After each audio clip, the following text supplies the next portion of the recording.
fama tinha começado a ficar boa, ele estragou tudo com esse mendigo. É um patife indigente, garanto que é. Só pode ser parente do autor. Bem provável, porque se você observar bem, ele ganhou o papel principal da peça. Um absurdo. Vindo de um autor desse tamanho, para que ele o fez reviver se todos pensavam, inclusive nós, que estava morto? Se o tivesse deixado com seus farrapos, seria um bom final para ele. Sim, mas dê um cavalo para um mendigo montar e ele sai da ópera do inferno. O jovem herdeiro tornou-se um belo cavalheiro nesse último ato. É verdade, comadre, e arranjou as melhores companhias. E festejou com eles e com a sua amada. E a dividiu com todos, não foi ciumento. Mas muito desprendido e liberal. E chegaria a ser magnânimo se o tosco do seu pai não o tivesse deixado em paz. Foi maldade do autor fazer o rústico derrubá-lo em seu ápice, quando estava por executar suas mais admiráveis façanhas. Fundar uma escola. Dirigir um colégio. Plantar seus professores e regar suas palestras. Com vinho, como ele pretendia. E aí revogaram suas resoluções. Matam a esperança na alma de tantos jovens promissores. Com a alma do médico. E a do cortesão. Protesto! Eu me apaixonei pelo senhor Patrenha. Tudo nele estava impecável, da aba do seu chapéu ao laço do seu sapato. E ele inclinava a cabeça e olhava de um jeito. E ficava parado, como se fosse uma ratoeira, à espera de um xiste espirituoso. De fato, comadre, assim como o doutorzinho, todo o seu comportamento foi uma injeção de brilho. Oh, meu coração, apenas com suas palavras, todos os remédios do mundo fariam efeito. Não sei como permitiram uma coisa dessas. Um velho palhaço levasse matar a mulher do próprio filho. E todas as suas mulheres de uma vez ele levou. Eu teria coberto esse vagabundo de insultos à velha. Foi um típico caso de incesto legal, digno de ser levado à alta corte da justiça. Suponho que vocês pudessem julgá-lo. Você, que é a mais jovem, comadre Tagarela, comece. Minha Nossa Senhora, eu faria que seu sábio advogado, o senhor Gazua, destituísse o velho espertalhão de tudo que tem em favor do jovem herdeiro. Eu preferia que o cortesão descobrisse algum artifício para requerer todo o seu patrimônio. Ou que o capitão tivesse coragem para bater nele. Ou que o encantador, rapaz dos madrigais, o enfeitiçasse com uma canção e o fizesse fugir do país como um rato. Não. Eu faria o senhor doutor dissecá-lo, abri-lo e mandar suas tripas para o lambe-dedos inventar um novo prato com elas. Aprovado! Por mim, ele perderia todo o seu patrimônio por um decreto judicial e seria obrigado a restituir ao seu filho Madame Pecúnia e o usufruto de seu corpo. E suas criadas aos cavalheiros. E que os dois, ele e o autor, tivessem que pedir perdão aos outros. E a nós também. Em 2 folhas grandes de papel. Ou ir para o Pelourinho, vestindo uma capa de pergaminho à escolha da justiça. Toda preenchida de notícias. Que seriam usadas para sustentar o mercado. Que ele desmantelou bruscamente. Foi uma brusca bancarrota mesmo. Disse muito bem, comadre. E por isso deveríamos encaminhar uma queixa contra ele. Uma sequência de queixas. Ou uma trinca, pelo menos. Em nome de todas nós, Por ter o juízo falido aniquilado. Insolvente. e perpetuamente penhorado. Ao desprezo de comadre Prazeres. Censura. Expectativa. Abaixo assinado Tagarela. Silêncio, vai recomeçar. Meu senhor, meu criador. O que houve? Por que está no chão? Soube das notícias. Não, nem me importa em saber, Tom. Importaria se pudesse ficar aqui sentado até meu próximo aniversário e que este fosse esquecido e o dia apagado, extinto de todos os livros, de efemérides e almanaques. E se o tempo e a natureza decretarem que lá devam permanecer, então que seja o dia de desdenhar dos pródigos, de iludir herdeiros ingênuos, o dia de perder sua razão, seus amores, o apoio dos amigos e parentes, e a própria esperança. Esse é um dia sinistro e tempos sombrios abatem-se sobre nós. Estou arruinado. Como, Tom? Quebrado, miseravelmente quebrado. Hã?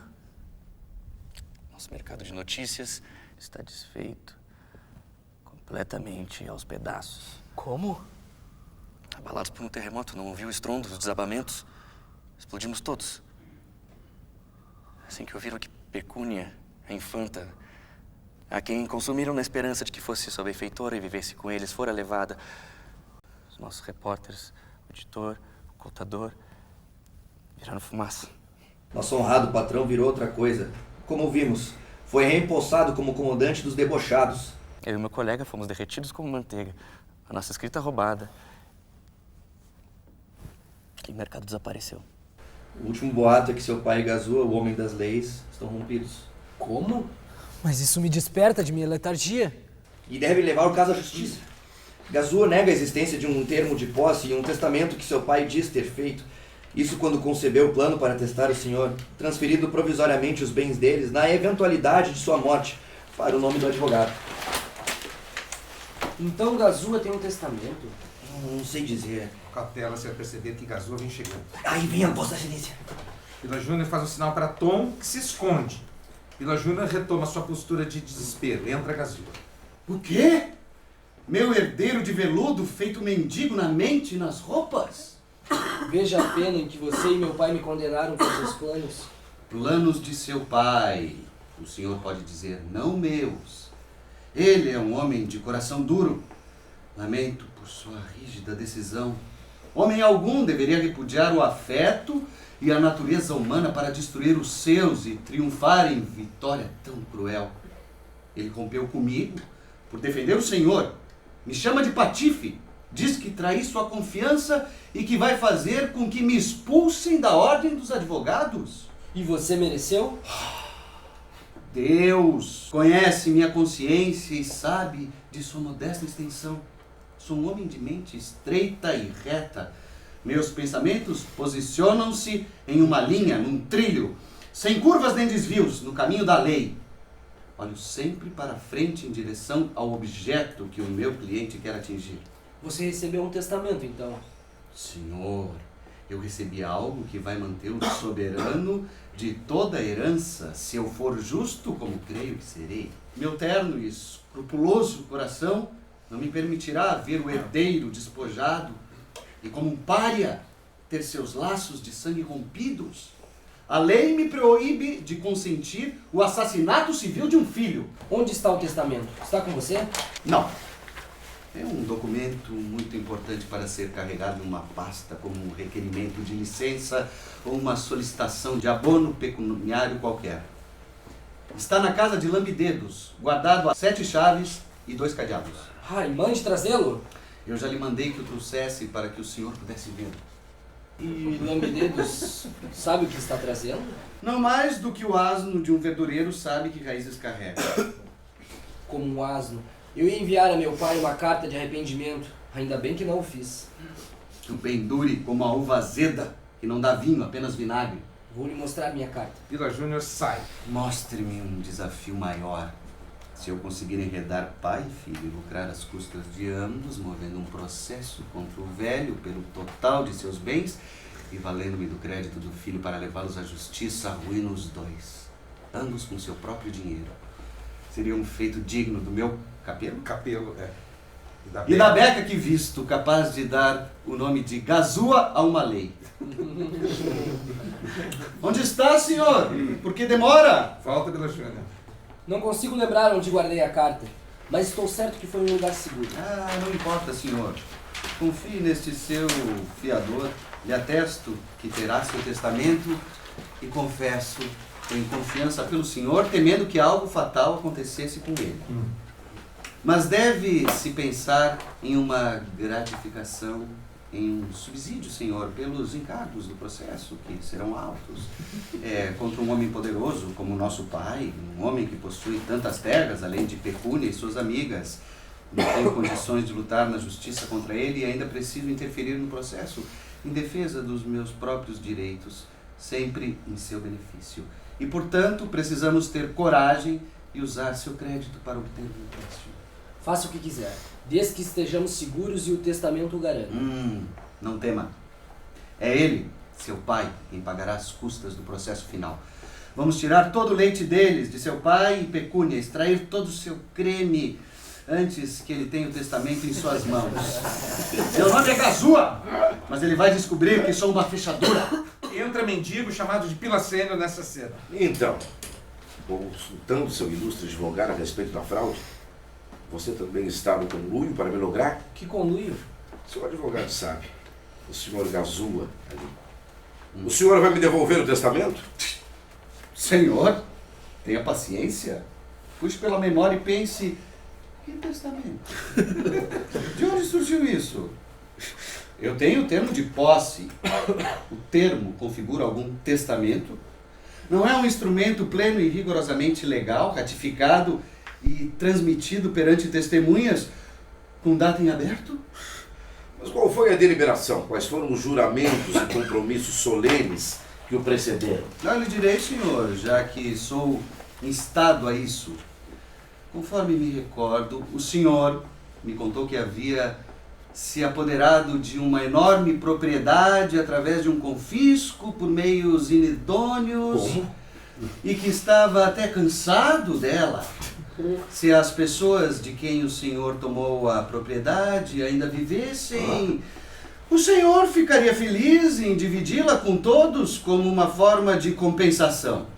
Mas já que eles haviam sucumbido à condição humana e que os céus lhe tinham enviado como castigo, o senhor assim reconhecia esse herdeiro devasso que acabaria por levar todos à miséria e que semeava o desperdício todo dia, onde quer que fosse. Você ia lograr os dois, então.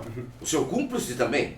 Depois de uma longa e cautelosa deliberação, o senhor não conseguiu pensar em ninguém melhor para confiar. Do que em você, canalha. Como quiser, se fala com a emoção. Mas se apelar para a razão, o senhor há de consentir que um amigo leal e parcimonioso tenha preferência. Antes de um filho. Entra o mensageiro. Pila Júnior se afasta e fala com ele à parte. O mensageiro escuta Pila Júnior, isso é o fundo da cena, dessa conversa, né? Indica com os dedos o número 7 e 2, tira um broche do peito e põe no mensageiro. O mensageiro examina o broche, repete os gestos e sai. Pila Júnior se aproxima. Um pródigo, um barril sem fundo, como o senhor o chamou. Por isso eu posso lhe devolver 1 ou 2 acordos e os ratifico com uma declaração de agradecimento. Não me arrependo, nem tenho motivo para tal. Apesar de... cara dura. Marionete, não trocarei mais uma sílaba com você! Até encontrá-lo nos tribunais perante seus juízes. É de lá que deve vir a decisão antes que eu divida com o senhor. Ou com o senhor! Não ouvirei a você. Ouça a mim então, senhor. A mim ele confessou que o testamento existe. Quem, eu confessei? Sim, você, homem falso. Vamos, posicione-se e confronte-o. Quando? Onde? Quem? Aqui agora, você é capaz de negar? Sou capaz de beber ou comer, de dormir, acordar ou sonhar, de andar, parar, levantar ou sentar, de qualquer ato natural? Sim, de mentir e cometer perjúrio você parece ser capaz. Isso é natural. Pobre de mim. Que tempo sem pudor é esse que vivemos? Um ovo do mesmo ninho. Está no sangue, eu entendo. Eu vou calar a sua boca. Com o quê? Com a verdade. Com calúnias. Preciso de uma testemunha. Onde está sua testemunha? Você pode apresentar uma? Como se o meu testemunho não valesse por 20 dos seus. Eu já ouvi dizer que os jovens pródigos sofrem de excesso de autoestima. Mas isso não é a lei, meu jovem perdulário. Eu vivo de acordo com a lei! Quem tem consciência tem 1000 testemunhas. Nenhum tribunal convoca a consciência para depor que eu saiba. Não é? Nem a intima ou a manda prender. Eu preciso de uma testemunha que seja apresentada pelo senhor em tempo hábil para comparecer à audiência e ser ouvida perante juramento e com testemunhas. Apresente-se, Tom, e fale o que ouviu. A verdade, nada mais que a verdade. O que disse esse tratante? Um rato atrás da cortina! Senhor, ele disse que havia um testamento, um contrato que seu pai pretendia alterar, mas que seu terno coração não permitiria ver o herdeiro despojado e, como um pária, ter seus laços de sangue rompidos. A lei o proíbe de consentir o assassinato civil de um filho. E falou de uma gratificação a ser paga? e um subsídio pelos encargos do processo, que ele teria que interferir no processo em seu próprio nome, mas em meu benefício, disse ele. É o suficiente. E que ele ia tirar todo o leite de pecúnia, extrair todo o seu... antes que o senhor recuperasse o testamento. Seu pescoço está em minhas mãos, canalha. Exibam. Aproveite-o pelo pouco tempo que ainda tem. O senhor realmente confia em suas próprias mãos. É nelas que eu tenho preso, caro senhor Gazua, com suas ideias torcidas, sua cabeça rastejante de verme manipulador, que em breve eu hei de ver passando por uma corda. Uma bela cabeça redonda para enfeitar o cadafalso. Você tem certeza de que o ouviu dizer isso? Sim, e mais. Muito mais. Eu vou provar que o acordo e a conspiração foram seus e processar a todos. Faça isso, meu urubu togado. Inverta tudo. Coloque-se na posição de vítima e eu hei de vê-lo expulso da ordem dos advogados como um bêbado da taverna. Isso é o que acontece quando os homens arrependem-se de suas decisões justas e querem revertê-las. Eles estão quase loucos, mas eu perdoo seu momento de lucidez. Entra Lambidedos dirigindo-se a eles. Ah, Lambidedos, venha cá. Onde está meu documento? Eu enviei ao senhor junto com as suas chaves. Como? O mensageiro que o senhor acaba de me mandar. O senhor tinha me dado as chaves e, conforme combinado, eu devia trazer o documento. E por que não trouxe? Porque o senhor enviou uma contra-ordem. Quem, eu? O senhor, ou outro senhor de sua confiança. Da minha confiança? Se é de sua confiança, é como se fosse o senhor. O senhor sabe. E sem confiança, se o senhor não lhe confiasse, como ele saberia sobre as 7 chaves, os 2 cadeados, ou sobre a minha incumbência? Você conhece o homem? Sei que era um mensageiro afiançado. Porque ele portava a identificação no peito, eu tenho certeza. Que drama! Uma trama, eu temo. Eu mandei pelo homem que o senhor mandou, eu não confiaria em outro. Maldita seja a sua confiança. Eu fiz um nó na minha própria corda. Foi uma sorte de ouro! Trapacear o trapaceiro não é trapaça, é justiça. E você, meu filho? Tire esses farrapos e volte a ser você mesmo. Essa demonstração de reverência e bons sentimentos me reconcilia com você. Em parte. Senhor, eu juro... Sem juramentos. Sem promessas. Defesas demais tornam o argumento suspeito. Vocês ouviram as notícias, hein? A agência está acabada? Como poderíamos imaginar? Não, sobre o seu tio. Não. Ficou louco? Como assim, Lambidedos? Completamente louco. Parece que tentou matar uma criada lá. Ah, Deus não permita. Mas aquela tem tantas vidas também quanto um gato. É ágil como um esquilo. É capaz de escapar das ripas de madeira que ele arremessou contra ela. Agora ele escancarou a porta da frente e deixa a casa aberta para que todos os passantes assistam seos julgamentos. Primeiro ele condenou seus 2 cães por conspirarem contra ele. E agora ele fica lá, sentado, com um juiz de paus enrolado em peles atrás de uma mesa, interrogando, condenando e prendendo os pobres dos vira-latas nas celas, que são 2 caixas de transportar latrinas. Uma das caixas ele chama de Torre de Carol, Torre de Carol. E a outra de Casa de Tijolo, Casa de Tijolo. Porque os cães chamam-se Tijolo e Carol. Isso seria material de primeira para os debochados. É, isso se o objeto do assunto não estivesse na miséria. Isso que eu encontrei eles indo pra lá, hein? É, de fato, como esperado, os perversos sempre têm pressa de exibir seus predicados. Oh, não tem mais dinheiro. Nem hipoteca. Nem promissória. Nem uma norma. Nem a pequena taxa. E você não tem mais agência, que eu sei. Golpe forte, trombone. É o que eu digo. Malditas sejam as piadas verdadeiras. Atenção, cavalheiros debochados. O mendigo vem vindo aí com suas tropas. O cavalheiro que até então era um mendigo, eu não entendo mais. Mas quem é? Quem é? Não é hora pra perguntas. Olha. Todo mundo se dispersa. Eu adoro vê-los correr. Você pode ver por toda essa confusão que seus companheiros não passam de uma raça pobre, medrosa e culpada, de homens incapazes de conviver com sopro de verdade.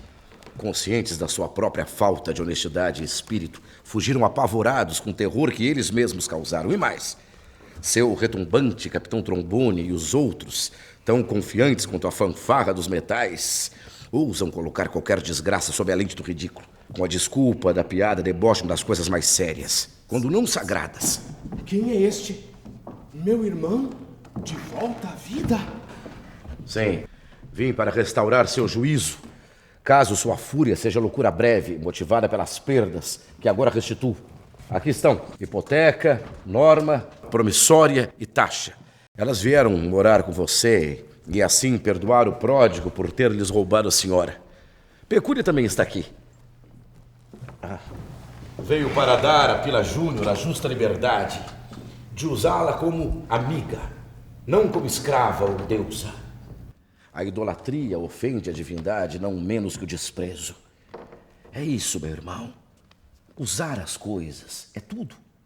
Tê-las é nada. O pardal de plumagem rala voa, enquanto o orgulhoso pavão coberto de plumas arrasta sua longa cauda varrendo o chão. Meu honrado e sábio irmão, ninguém, apenas um bom irmão enviado do mundo dos mortos como você foi para mim, poderiam me transformar. Agradeço ao destino pela imensa graça. De lá de onde você vem, existe alguma punição, penalidade decretada para quem sufoca o dinheiro em baús e o estrangula em bolsas? Poderosas multas e sanções intoleráveis são impostas, e é disto que venho adverti-lo. O confisco dos bens, quando encontrados, são apreendidos. Agradeço, meu irmão, pela luz que me traz. Vou evitar tudo isso. Primeiro, vou libertar meus cães. Acho que é contra a lei, violação do processo devido, o que fiz com eles. Pela Constituição, não poderiam ser processados nem presos. É o que me aconselha agora o meu sábio conselheiro, que é também meu cozinheiro. Ainda que tenha sido ele que me mostrou o caminho das pedras. Eu? Mas o que eu fiz? Eu prendi alguém? Silêncio! O falastrão Gazua, seu hóspede, deve tê-lo contagiado, mas eu já o coloquei em segurança com pulseiras de aço. E agora eu devolvo essas servas à sua dama em liberdade, com alegria no coração e nas faces. É chegada a hora da sua alforria. Nós lhe agradecemos, Senhor. E por fim, ao meu sobrinho, deixo minha casa, bens, terras, tudo, menos os meus pecados. Estes eu limpo beijando esta dama, que também lhe ofereço e junto às suas mãos. E se os espectadores quiserem se juntar a eles, nós agradecemos. E desejamos que todos, assim como eu, desfrutem de Pecúnia. E assim, Pecúnia também deseja, pois ela muito lhes pode ser útil. Nem escrava de prazeres tolos, nem feitora de desejos justos, mas ensinando uma lição que vale ouro. Ao jovem pródigo como viver, ao velho avarento como morrer. Aqueles com a mente sã, estes com simplicidade.